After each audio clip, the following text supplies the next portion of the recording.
Hi, I'm Joseph Knox, and this is the story behind my stories.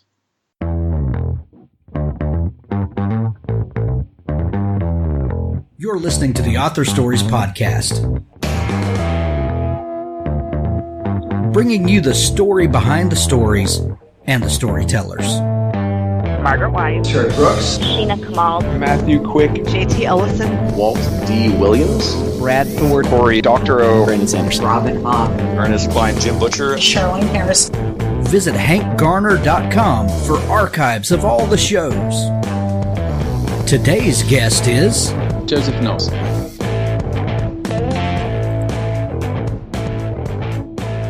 Thanks for tuning into Author Stories. I really appreciate you listening.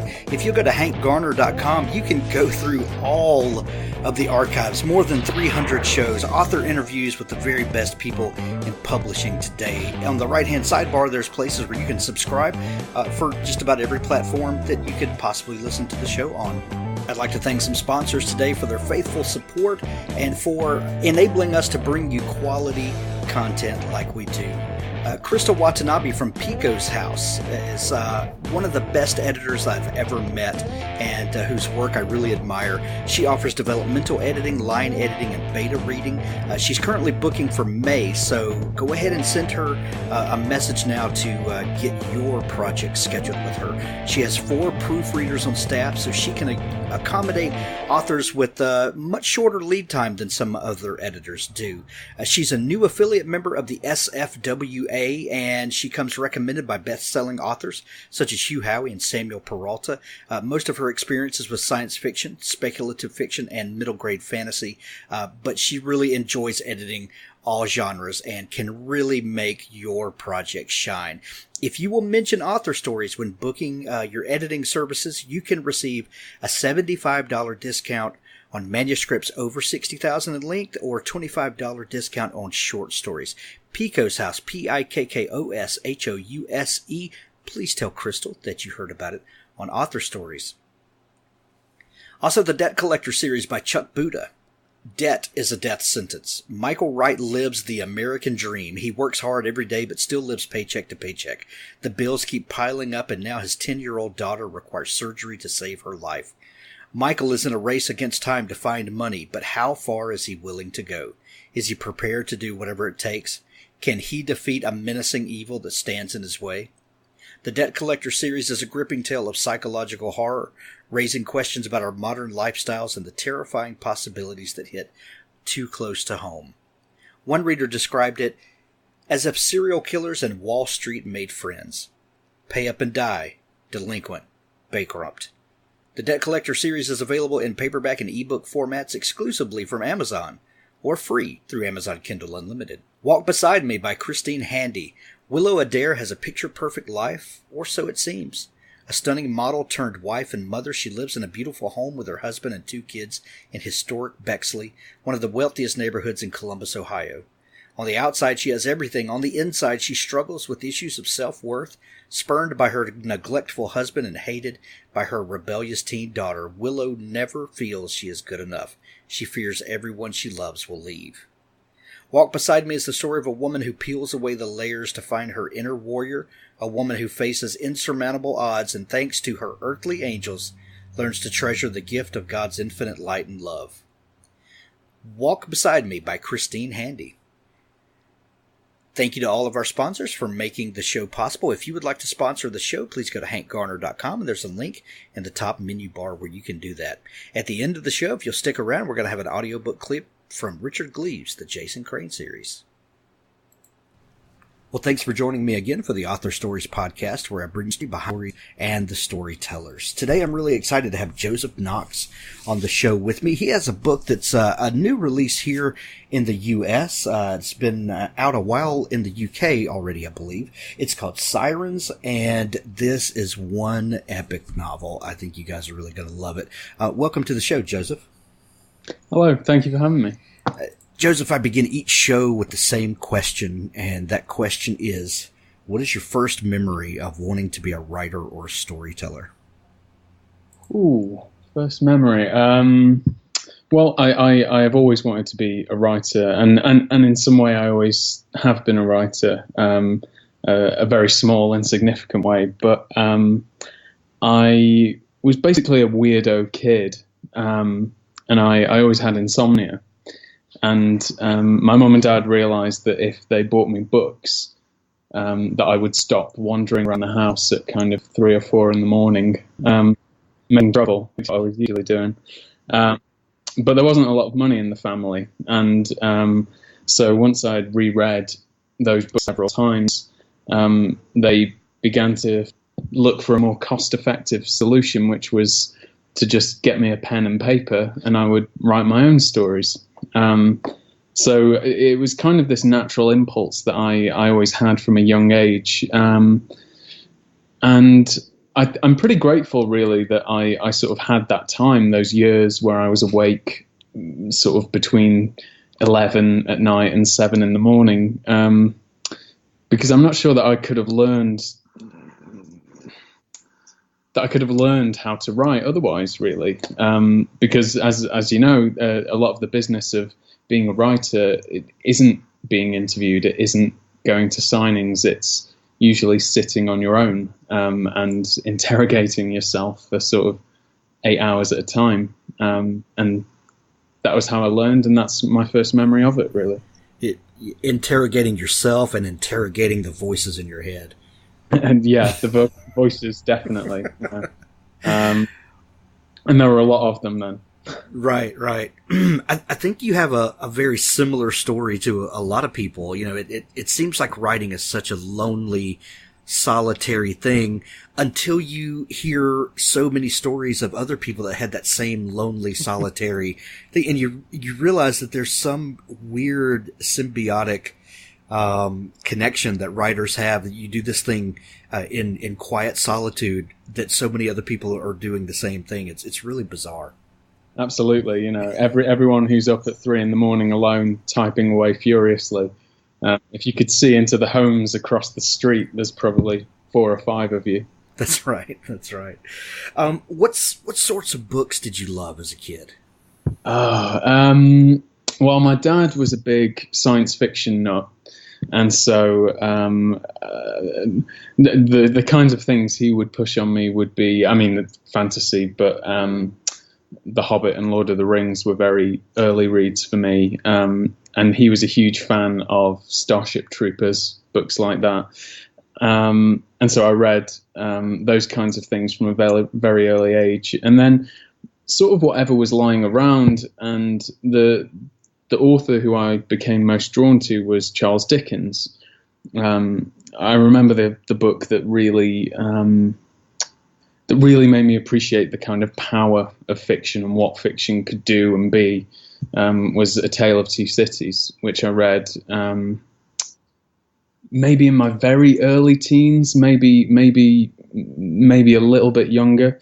Way ahead of what I could imagine, and a completely overwhelming experience to me, as that formative read usually is to a person. I think it's usually sort of 4 or 5 rungs higher than you can even think at that stage.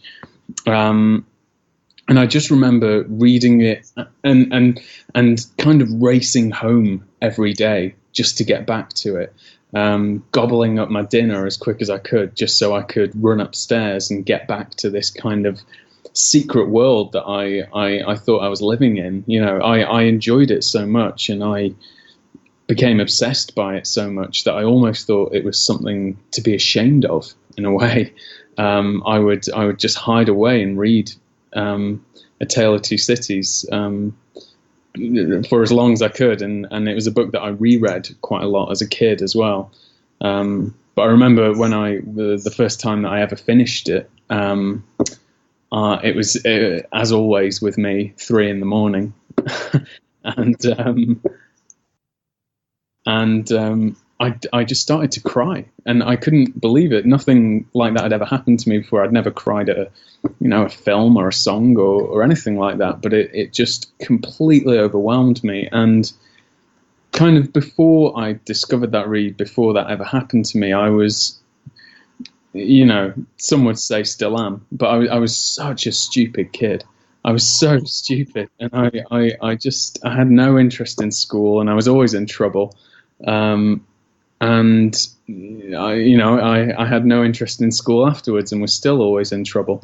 But I began to get this kind of secret education from books, because I learned their power from that one source. And maybe it could have been any other book that would have hit me at that particular right moment, but it was that one, and I'm very happy about it.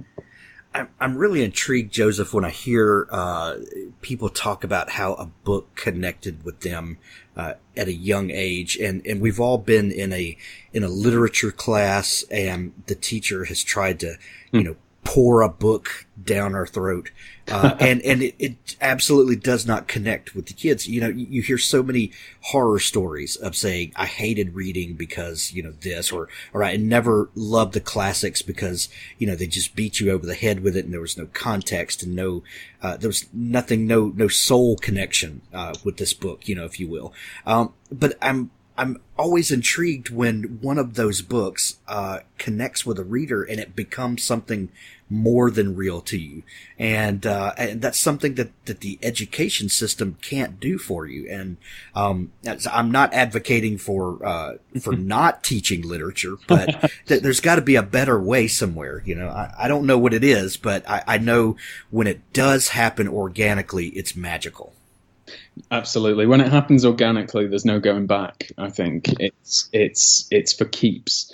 And that's certainly what it was like for me, because it wasn't just a read. It wasn't just, oh, now I'll go and read some more Charles Dickens. It felt more like a mission statement. It felt more like I need to go out and see the world more romantically. I need to live life more romantically. And by that, I don't mean, write awful poems for girls, although God knows I've tried. I mean to fully engage with the world that is around us. And, when the time comes, to try and articulate, hopefully, the unique view of it that I've got. And to me, that formative read felt like a call to arms to live better, switch my brain on, stop being a chump. Well, and what a challenge it is today to live romantically and to observe the world when we live in a social media world where everyone projects the better version of themselves, the advertising version of themselves. And, no one is stopping to actually live life and pay attention and realize the tragedy with the comedy and the triumph. And it's a sad state of affairs. I don't know. It's interesting. Every new thing is just something to react against. And, it's not going to be me, but someone is going to write the great Twitter novel or the great social media novel, and it will probably be very dark and very funny. And probably quite ironic as well. But, I never want to be the guy saying things have changed now. Things are always changing. And I think there's like a kind of, there's a thing, every generation thinks they're the end of the world, don't they? Right. And, at the moment, I think we could make a compelling argument for it.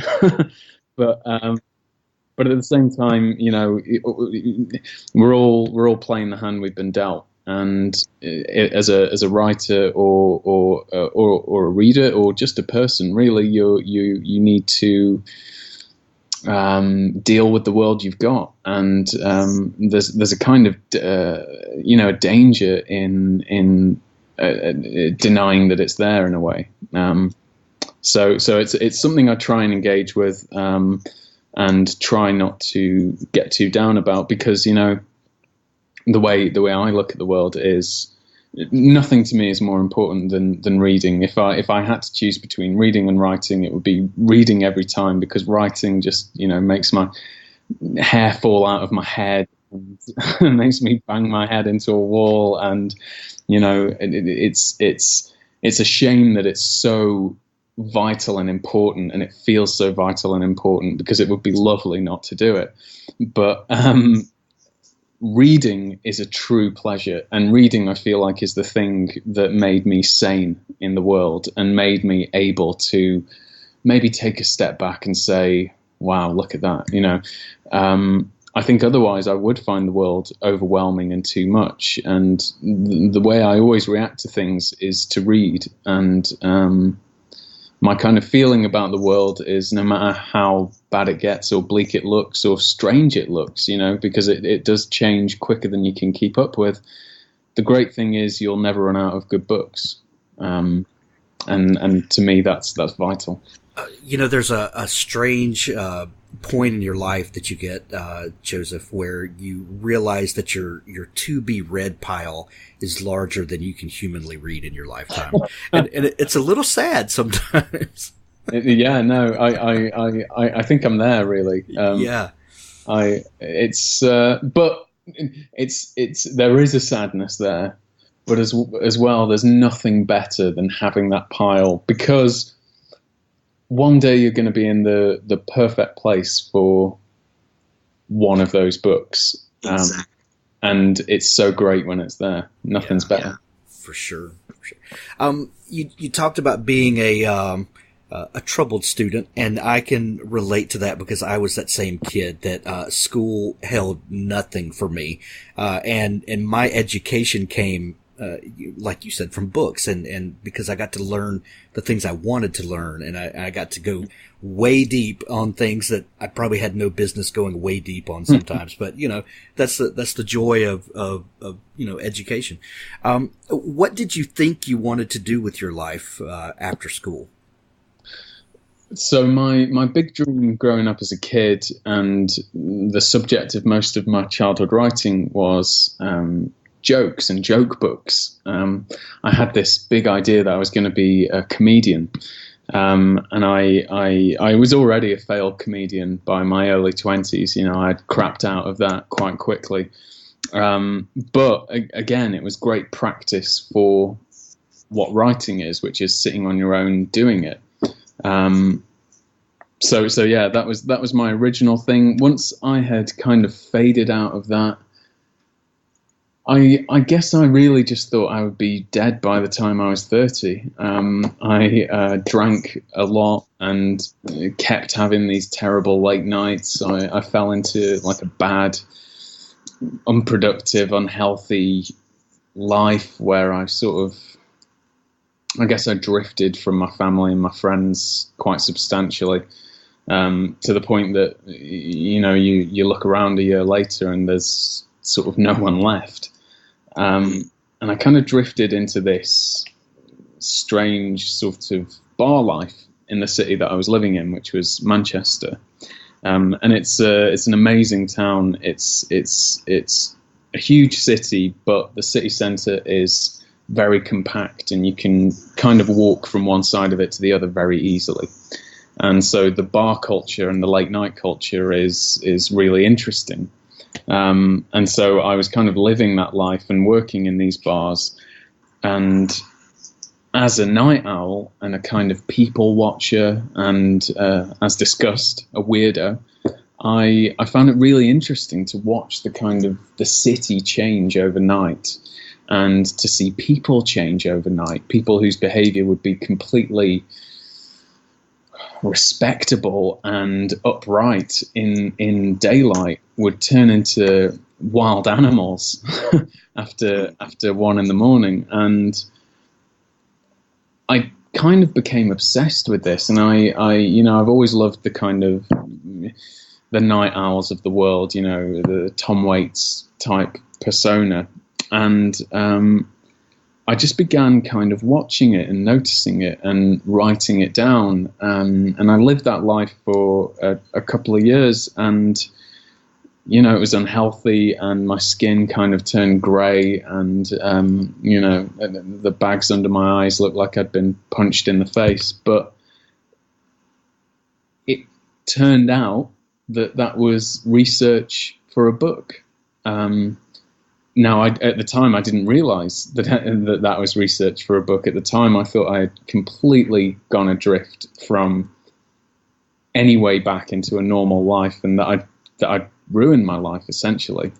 But as I began to write it down, as I began to collate all these stories, these characters, these people, these weird events, over time, it cohered into something that started to look like a book. Wow. So, in reading Sirens, it very much feels like a first person account, not necessarily in the writing, but in the feel and the tone of the book. It feels like someone was, like an embedded reporter, almost. I've never been to Manchester, but I completely feel Manchester in this book. I understand, that some of the things that you were communicating there, it definitely comes through in the book. When a writer, really nails place, then place becomes almost a character in the book. When you started writing this, you started taking notes and kind of observing that. When did the shape of the story start coming together for you? Kind of late, to be honest. Originally, the way that I was writing it and the style that I was writing it in was, I was a huge fan of Play It As It Lays by Joan Didion, which is kind of the very bored, disaffected look at the absolute outer edge of Hollywood life. And she writes it almost with so little emotion showing that it can only feel real. And I thought that was an excellent style, really, because when you're trying to write an outrageous world, or convey what an outrageous world is like, if you are reacting or your narrator is reacting as someone who is outraged and overwhelmed and terrified by this world, then in a way it feels like they're not a part of it. And I absolutely wanted my narrator to be embedded in this world, as you said, like an embedded reporter, kind of. And so I knew that Aidan had to have a certain shop-soiled cynicism to him in his narration. And really, so Sirens took 8 years to write. And the first at least 3 years of that were just taking down the events of these parties, these people, these wild characters, and rewriting them and rewriting them and rewriting them and rewriting them until they began to kind of take on that atmosphere, that kind of tone, that inexpressible feeling that you get when you've rewritten something a million times and you feel like you've fully conveyed not just what happened, but the feeling of what happened. In terms of the plot, it was only really later in the writing that I realized that the book, to exist in this noir world that I was writing in, had to have a very strong backbone of plot. Luckily, that was something that I was prepared for because, as discussed, I was a huge reader and read as much as possible, and so in sort of inhaling the kind of Raymond Chandlers, the William Gibsons, the James Lee Burkes, the James Crumleys and Elroys and all of that of the world, I was kind of learning what a novel needed without ever taking a course in it, basically. And that seems to me kind of the best way. When people ask about sort of, and it's a well quoted line, but for good reason. Stephen King replying to people that if you don't have time to read, you definitely don't have time to write. And I think that's really, really true. And if you want to write, you should read and read and read and read and read. And even if you don't, you should read and read and read and read because it's great. Right. It's where sanity comes from, among other things. as a kid who really cut your teeth on Tolkien and Heinlein, Starship Troopers, and then graduated to Dickens, whom you fell in love with, and then tried your hand at comedy, did noir and crime noir specifically, this sort of gritty storytelling, did that? And I know you said that you read Elmore Leonard and William Gibson and all them. Did reading that type of fiction come as a necessity to tell the story you wanted to tell, or had you been a fan of that type of fiction and then the real life experience kind of informed what you already knew? I guess it's a chicken and egg kind of thing. Which came first? I was just going to say it's nearly a nature nurture conversation. For me, I don't know which came first. It was a very happy accident. Eventually, that I guess I've always had a kind of cynicism. I've always drifted towards the darker writers, the more cynical kind of comedians even. The first comedian I ever really loved was Bill Hicks. And I think part of the reason that my comedy never worked when I was a kid, aside from the fact that I wasn't funny, was that it's hard to take cynicism from a kid. And if you go out to a bar after work and some 18-year-old kid gets up on stage and starts telling you why the world's awful, you're revolted with him, because what the hell does he know? And so that was why that never worked. But I guess even in doing that, I was trying to build this persona, trying to build this world, this tone, this atmosphere in my head. And to me, that really is nearly the most important part of it. It's because noir is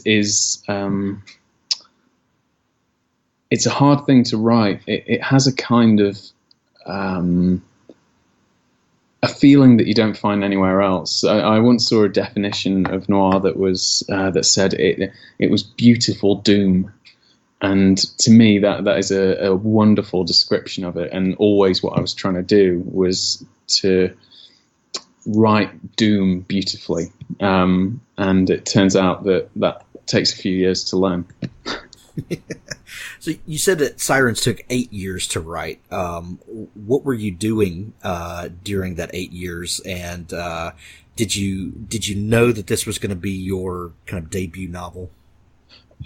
So during those 8 years, I was working in the bars for a part of it, and then happily I got a job in a bookshop in a large book chain in England called Waterstones, and that really was so transformative to me, because I went from being the kind of guy who read a book every 2 weeks to the kind of guy who would read 2 or 3 books a week, and from being the kind of person who would pick up what was on a table to being the kind of person who would find that really weird book that was just spine on the shelves, one copy in the shop and, maybe one copy in the country. And you begin to seek out those weirder voices, those weirder books.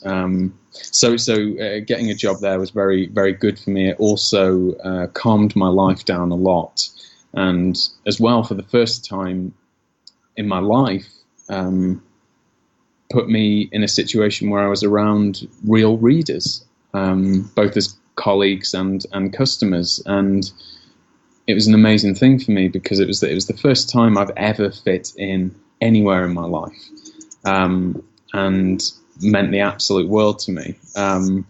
And so at the time I was writing the book usually for 1 hour a day in my lunch hour, and then for as long as I could every evening, which is another reason, I guess, why it took so long. And, as you kind of start like that. You start with these demarked little pieces of time, that kind of, I'll do 1 hour a day. I'll try and do 100 words. I'll try and do 500 words or whatever. And the further you get into it, the more it just consumes your entire life. until the point where you're writing on a receipt on the way to work. You're sneaking out for toilet breaks you don't need to jot down an idea you just had. And it just completely takes over your life. And so that was when I knew it began to get serious. But because it took so long, and because the people around me, no one I knew had ever written a book, and no one in my family had ever written a book. No one really knew anything about writing, including me. And so no one believed that it existed. My entire family really believed that this book was just in my head. And so in a way, I began to believe that it was just in my head. There was a long period of time when I was writing the book that I thought it would never, ever be finished. And I thought if it was finished, it would never be published, because it had taken on this real eternal struggle in my head. And so when I finally did finish it and sent it to an agent, and in the UK, it became a kind of a bidding war situation. It was such a shock, both to me, to my family, who for 8 years had thought this book didn't even exist. And so, no, I definitely can't say that I ever thought that it would. I guess I did know that it would be that if I released a book as a first book, this would be it, because I knew that after this, I couldn't possibly put it to one side or throw it in the bin and start something else. I knew that I had to finish this, and this had to come out, or that was it for me, really. And I guess in a sense that made me take the book and take the writing as seriously as I possibly could. As much as the underworld and the nightlife and all of that seems like, you're an embedded reporter, your portrayal of the detectives and the police department and the procedural side of that has a similar feel, in that it feels very informed. How did you go about learning all that, someone who's not embedded in that? How do you go about, getting up to speed so that you can accurately portray that side of the story? Well, I was arrested several times, so that gave me some knowledge of the police. That's actually true. Usually for being drunk or passed out somewhere. But I guess the real procedural side was from books. Once again, I read a lot of nonfiction about British police, and I read a lot of nonfiction about British police corruption as well, which is a lot of what the book deals with, and a lot of fiction as well. There's no funner way to learn than that. I did speak to some detectives from Greater Manchester Police, but when it became clear that the book would deal with corrupt police officers, they kind of politely stopped speaking to me, which was interesting. That is funny. So you talked about working on this book for so long and it coming to a point where it just kind of seemed ethereal, and maybe it'll happen, maybe it's just in my head. When did you kind of turn the page and you knew that this was coming to an end and that this book is a real thing? And then how did you get it out to the world? So I remember the most viscerally emotional moment that I ever had with the book was I finally finished it. I finally got to the end, and I couldn't believe it. And I began the process of reading through it as a complete book. And I realized that the first half that I'd spent all these years on, felt exactly how I wanted it to. It unfolded exactly how I wanted it to. The second half didn't. I'd taken a wrong turn and it just didn't quite land for me. And so I felt like I could either send it to an agent and see what happens, maybe get rejected, and maybe find myself in the position where, okay, now I need to throw this away and start something brand new. Or I could delete the second half of the book, because I'd been tinkering with it for months and months, trying to fix an issue here and fix an issue there. And so I realized that the only way that I was ever going to actually finish it properly and really dedicate myself to it would be to delete the second half, which was, I think, 46,000 words, something like that. And it was almost physically painful to do. But I did. And I cut that, and then I wrote for another year, and this time I got it right. And that really, that year there where this dream, this idea of writing a book had never been so close to fruition, but had also never been so close to oblivion in a way. It really did feel like the hinge where it could go either way. And the easier option would have been to keep what I had and give it a try. But hopefully, if you are dedicating yourself to something, you want to do it right and you want to give it everything. And I wanted to know it was kind of the absolute best that I could do. And so I made that decision. And from there, it always felt serious, and it always felt like I would finish this book, or die trying, basically. And so once it was finished, I began to look for agents. I found one who represented an author, British crime author who I love, C.J. Sansom. He writes these epic, ultra-violent, terrifying, overwhelming historical novels.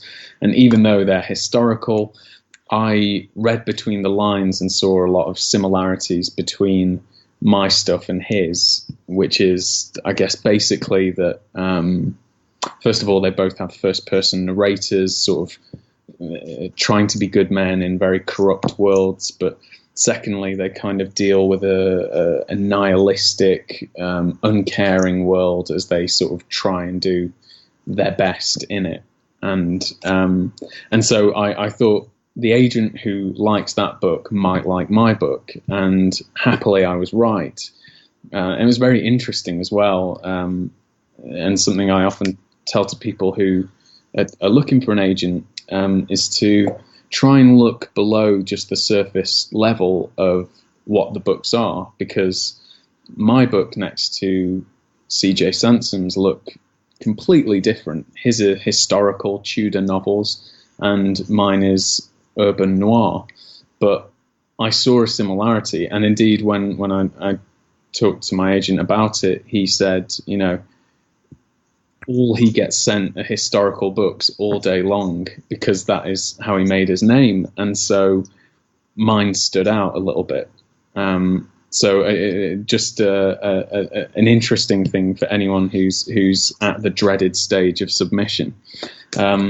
But then we sent the book out, and it kind of met a very positive reaction almost immediately.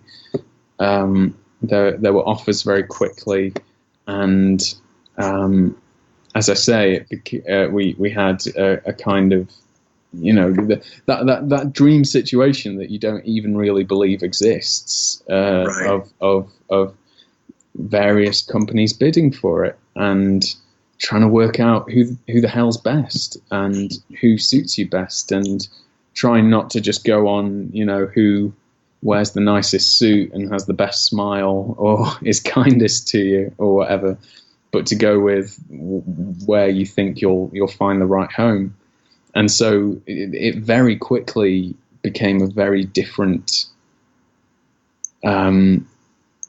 situation. It felt like it felt like this secret that I'd been keeping with myself for the best part of a decade, and then suddenly the whole world knew about it, and suddenly I was getting emails from people I'd never met, telling me things about the book. This book that, hang on, how have you read it? Is nearly the first thought you have.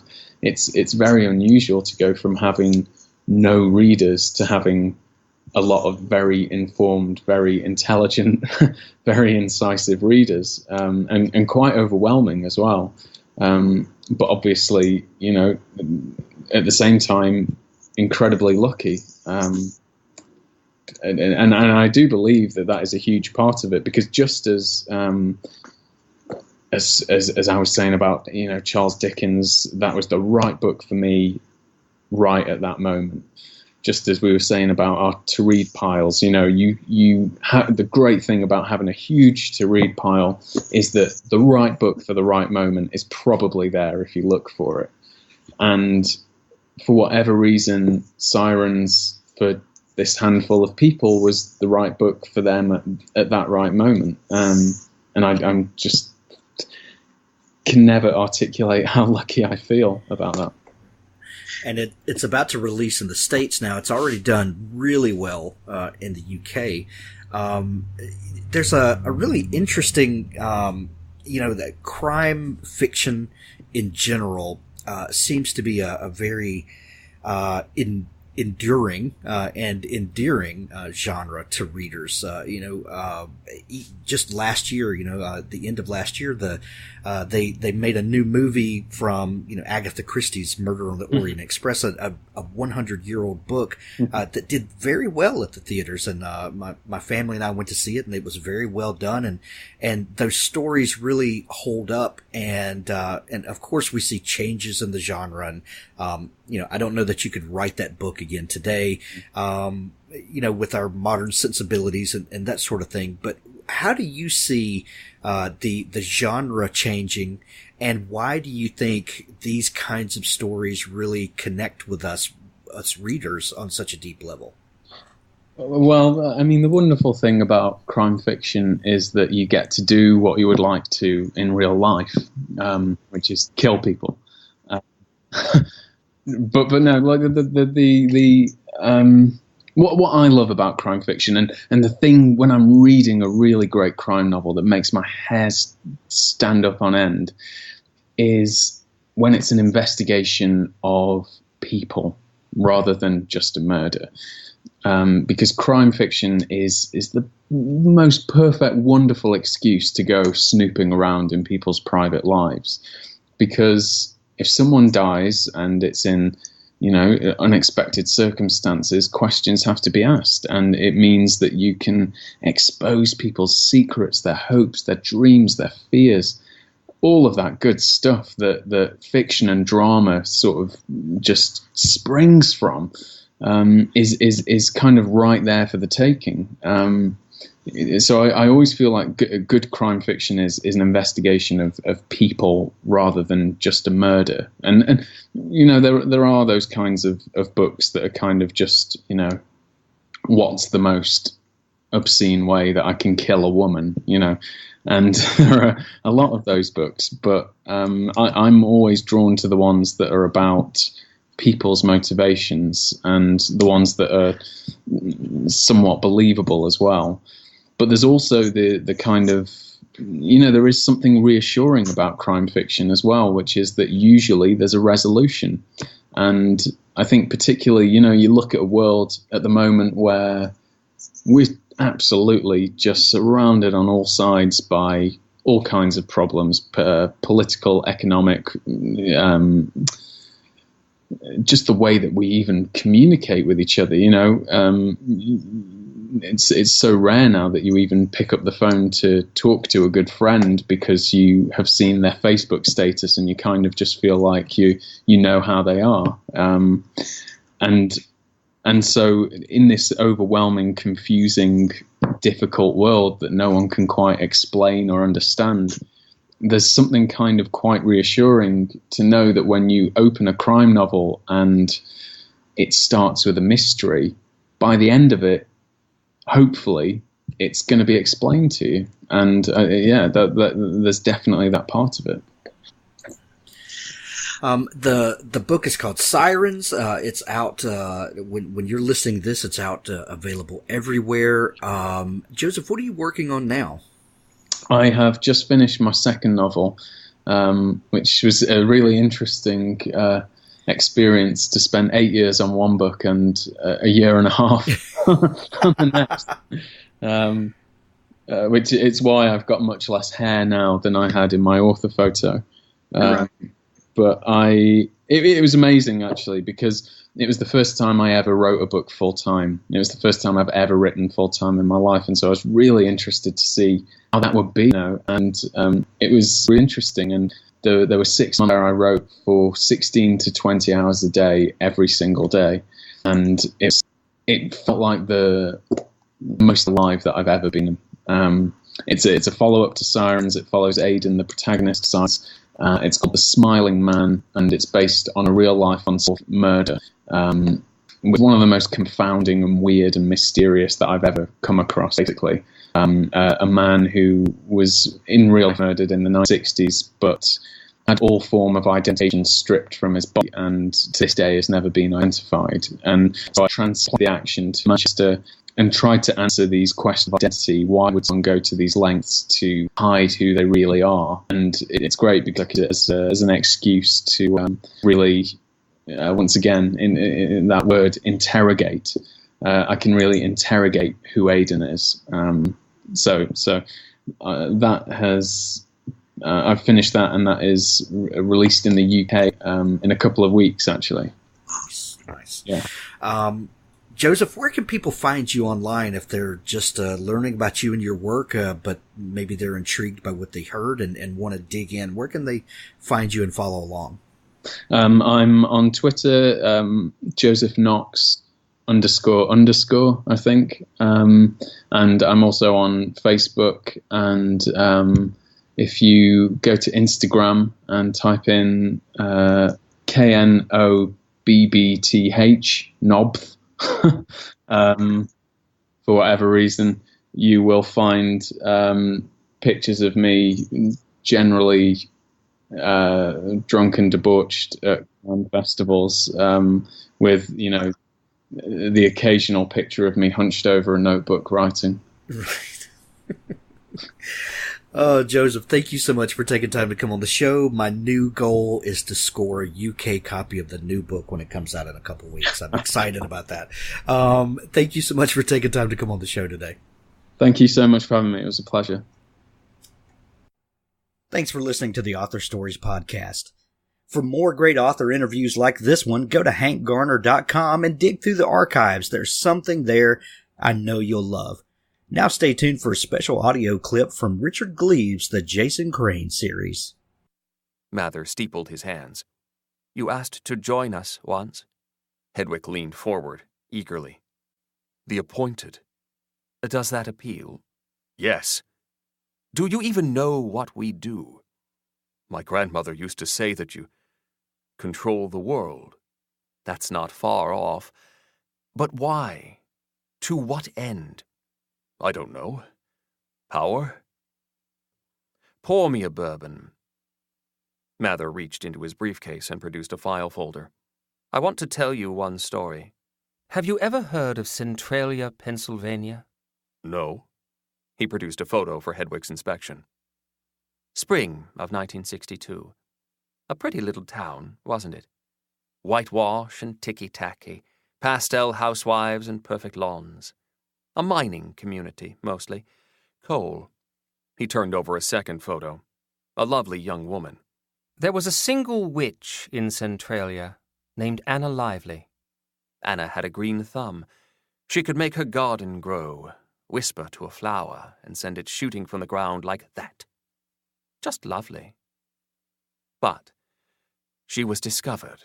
That spring, a boy named Bobby Avery received a Bell & Howell Zoomatic movie camera for his 11th birthday. Bobby amused himself by filming his neighbors. sometimes without their knowledge, through windows and over garden fences. 12 seconds of film. Just a girl and her garden patch, and one swiftly blooming rose. It killed the town. Bobby showed it to his friends. Children believe readily. Bobby was the first to die. Parents looked into it, watched the film themselves, and they began to die. Anna disappeared. Perhaps they attacked her. Perhaps she escaped. But even in her absence, knowledge of a true witch was running wild through the population, as if Anna had beckoned it herself to grow verdant and spread. The great curse had killed 64 Centralians by the 1st of June. The footage was offered to a national news organization. That was the precipice. It might have been shown in prime time, between Leave It to Beaver and My Three Sons. We came very close to another worldwide calamity, but we were fortunate. One of our own was in place at the network. He alerted his superiors, and they ended the situation. Do you know how? I'm afraid to ask. Mather laid down another photo. This is Centralia today. It was an aerial view of a forest. Endless trees and underbrush cut through by lanes of pavement. Just a maze of cracking asphalt, like the foundations of Sodom, ripped bare by the wrath of God. Only a cemetery remained, on a hill overlooking the former town. A white marble angel stood among the graves, grieving for the ruins below, like Lot's wife, turned to salt. You destroyed the whole town? Not I. This was well before my time. But, yes. Just as you'd cauterize a wound to stop a patient from bleeding to death. We blamed it on an uncontrollable mine fire, deep below the earth. We actually set the coal burning, in case someone investigated. It burns today. Touch any of those streets and you'll find them hot, the asphalt melting, as if the town sat just above perdition. It's not something we're proud of, but it was necessary. To save the world. Centralia, Pennsylvania, and everyone who'd seen that film had to be sacrificed. Mather collected the photos. So, that is why the appointed exist, and that is what we do. Still want to join?